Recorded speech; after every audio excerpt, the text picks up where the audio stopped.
अस्सलाम वालेकुम।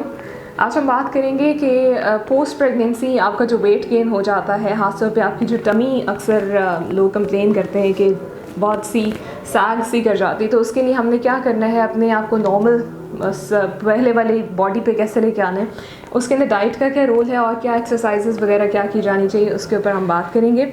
सबसे ज़्यादा इम्पॉर्टेंट चीज़ ये है कि अगर आप प्रेगनेंसी के बाद ऑब्वियसली आपको अपनी बॉडी को नॉर्मल पोजीशन में लेके आने के लिए या चाइल्ड बर्थ के बाद वो रिकवर करने के लिए अपनी बॉडी को आपको टाइम देना है। सो आप ये नहीं सोच सकते कि राइट आफ्टर डिलीवरी आप बिल्कुल जैसे आपका पहले से वेट था आप उस वज़न के ऊपर आ जाएं, वैसे ही आपकी बॉडी शेप भी हो जाए। सो आपको आहिस्ता आहिस्ता से जो है you have to be realistic कि आपने अपनी डाइट के अंदर जो गोल सेट करने हैं वो भी रियलिस्टिक होने चाहिए। अगर हम इंस्टीट्यूट ऑफ मेडिसिन की बात करें तो उसके मुताबिक अगर आपका प्रेगनेंसी से पहले नॉर्मल वेट था, मतलब नॉर्मल हेल्दी वेट था, तो आप प्रेगनेंसी में तकरीबन 11.5 से लेकर 16 kgs तक वज़न गेन करते हैं। अब ये वेट जो है ये सिर्फ आपकी बॉडी के अंदर बेबी का वेट नहीं है, इसके अलावा प्लेसेंटा का वेट है, आपकी बॉडी का ब्लड वॉल्यूम बढ़ रहा होता है उसका वज़न है, एमनियोटिक फ्लूइड का वेट है, ब्रेस्ट टिश्यूज़ का वज़न है, आपकी बॉडी में फ़ैट की परसेंटेज ज़्यादा हो जाती है, या इसके अलावा हमारे जो यूट्रस है वो लार्ज कर जाता है। सो ये सारी चीज़ें मिलकर जो है आपका वज़न को बढ़ाने के अंदर ये सारी चीज़ें इन्वॉल्व हैं।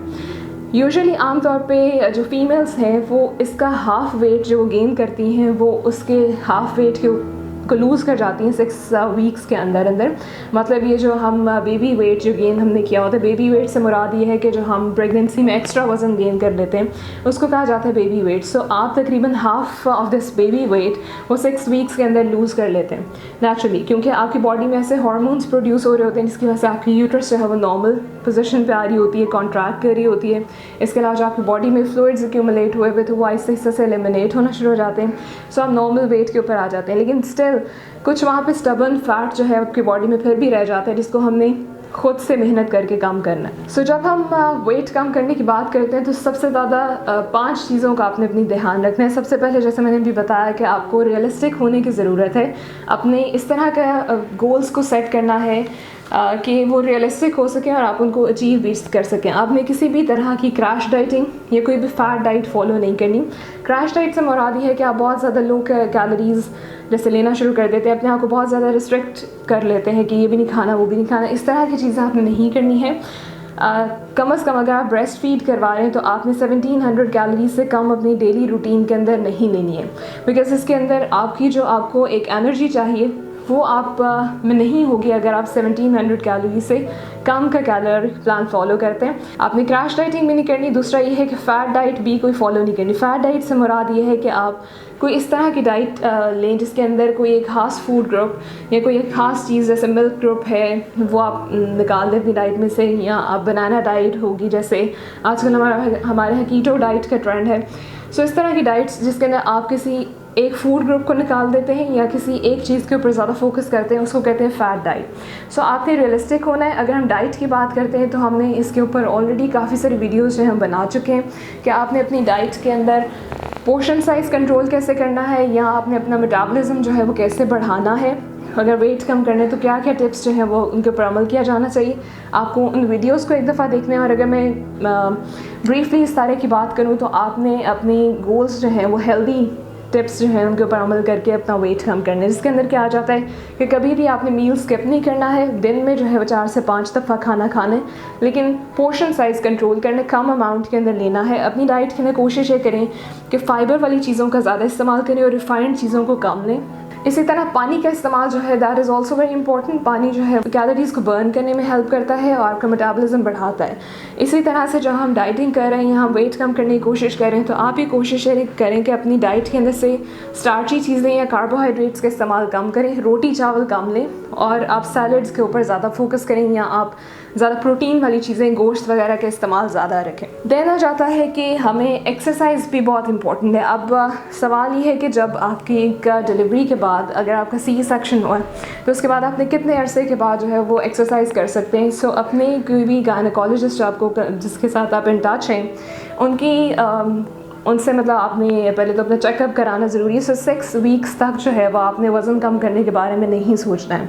6 वीक्स के बाद जो है वो आप आहिस्ता आहिस्ता से अपनी डाइट के मतलब अपनी रूटीन इस तरह की कर सकते हैं कि लाइट सी एक्सरसाइज या लो इम्पैक्ट कार्डियो जो है वो आप कर सकते हैं। जैसे आ जाता है कि आप हल्की फुल्की सी चहलकदमी कर ली, आपने 30 मिनट्स जो है वो रोज़ाना वॉक कर लेनी है। इंपॉर्टेंट ये है कि हफ्ते के अंदर आप 150 मिनट्स की जो है वो एक्सरसाइज करें। अब 150 मिनट से क्या मुराद है कि आप वीक में अगर 5 दफ़ा जो है वो 30-30 मिनट के लिए रोज़ाना वॉक कर लेते हैं तो वो दैट मेक्स ऑलमोस्ट 150 मिनट्स वो बन जाते हैं। सो आपने एक्सरसाइज करनी है। एक्सरसाइज के क्या फ़ायदे, सिर्फ वज़न ही कम नहीं करेगा बल्कि इसके अलावा आपको और भी इसके डिफरेंट जैसे आपकी स्लीप जो है वो बेहतर करता है, नींद बेहतर करता है। अक्सर हम देखते हैं कि आपकी नींद बहुत ज़्यादा डिस्टर्ब हो जाती है, स्पेशली उसके बाद बेबी की बर्थ के बाद कि आपको टाइम भी नहीं मिल रहा होता। तो नींद जो है वो कैसे बेहतर होती है कि अगर आप वॉक करते हैं तो ये आपकी बॉडी के अंदर ऐसे हार्मोन्स रिलीज़ होते हैं जिनकी वजह से आपका एक तो मूड भी अच्छा रहता है, एंडोर्फिन्स रिलीज़ होते हैं और आपकी नींद भी बेहतर होती है। ये जो है एक्सरसाइज के जैसे मैंने भी बताया कि आपने आहिस्ता आहिस्ता से जो है वो ज़्यादा इंटेंस किस्म की एक्सरसाइज के ऊपर जाना है। और आपने करना क्या है, कोई भी इस तरह की अगर खास तौर पे अगर आपका सी सेक्शन हो तो आपने इस तरह की कोई भी एक्टिविटी एक्सरसाइज नहीं करनी जिसके ऊपर आपके एब्डोमिनल मसल्स के ऊपर ज़्यादा स्ट्रेन पड़े। आपने आहिस्ता आहिस्ता से जो है वो एक्सरसाइज वॉक से जो है वो आपने स्टार्ट करना है, फिर इसकी इंटेंसिटी बढ़ानी है। ग्रेजुअली आप जो है वो resistance exercise and strength training कर सकते हैं, लेकिन बेस्ट चीज़ जो है वो दैट इज़ वॉक। देन आ जाता है कि आपकी नींद बहुत इंपॉर्टेंट। जैसे मैंने भी बताया कि हमारी ये बहुत मतलब लाइक अंडरस्टूड सी बात है कि आपकी नींद उस तरह से आप पूरी नहीं कर सकते। सो ये मैं रिकमेंड भी नहीं करूँगी कि आपने 8 घंटे लगातार सोना है, लेकिन हम अक्सर ऐसे सुनते हैं कि स्लीप व्हेन योर बेबी स्लीप्स। तो आपको जब भी टाइम मिलता है, जब भी आपका बेबी सो रहा है तो साथ ही आपने पावर नैप ले लेना है ताकि थोड़ी थोड़ी करके आपकी नींद जो है वो पूरी होती रहे। अगर आपकी नींद पूरी नहीं होगी तब भी जो है वो आपका वेट जो है वो बढ़ेगा, क्योंकि ये सारा वज़न जो है इसके हार्मोन्स का बहुत ज़्यादा रोल आ जाता है। सो नींद ना पूरी होने की वजह से भी आपके हार्मोन्स जो है डिस्टर्ब होते हैं, और जब हार्मोन्स डिस्टर्ब होंगे तो डेफिनेटली आपका जो है वो मेटाबॉलिज्म भी जो है वो अफेक्ट होगा।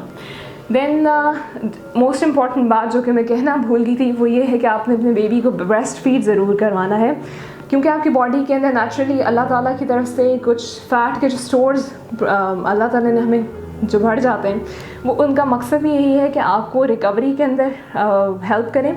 और दूसरी बात ये आ जाती है कि आपके बेबी को वो फ़ैट इसलिए है ताकि वो आप मतलब या आप अपने बेबी को फीड करवा सकें। सो अगर आप उसको नहीं ब्रेस्ट फीड कराते हैं तो वो क्या होता है कि फ़ैट आपकी बॉडी में ही एक्यूमुलेट रहता है। सो जहाँ पर ब्रेस्ट फीडिंग के और बहुत से बेनिफिट्स हैं, ये आपको कैंसर से बचाता है और मदर्स के लिए आपका यूट्रस को जैसे दोबारा से वापस पुरानी पोजीशन के अंदर लेके आने के लिए कॉन्ट्रैक्ट करने में हेल्प करता है, और जैसे बेनिफिट्स हैं इसी तरह बच्चों के लिए जो है वो बहुत ज़्यादा इसके फ़ायदे हैं। ख़ास तौर पे अगर आप शुरू वाला जो मिल्क होता है जिसको हम क्लोस्ट्रम कहते हैं, अगर वो बेबी को पिलाते हैं तो उसकी इम्यूनिटी जो है वो स्ट्रॉन्ग होती है। सो बहुत इंपॉर्टेंट है कि आप अपने बेबी को जो है ब्रेस्ट फीड करवाएं अगर आप अपने वज़न को कम करना चाहते हैं। सो अगर आपकी कोई वेट लॉस से रिलेटेड क्वेरी है तो हमें कमेंट सेक्शन में कमेंट कीजिए, और हमारे फेसबुक के पेज के ऊपर भी अपना फीडबैक ज़रूर दीजिएगा।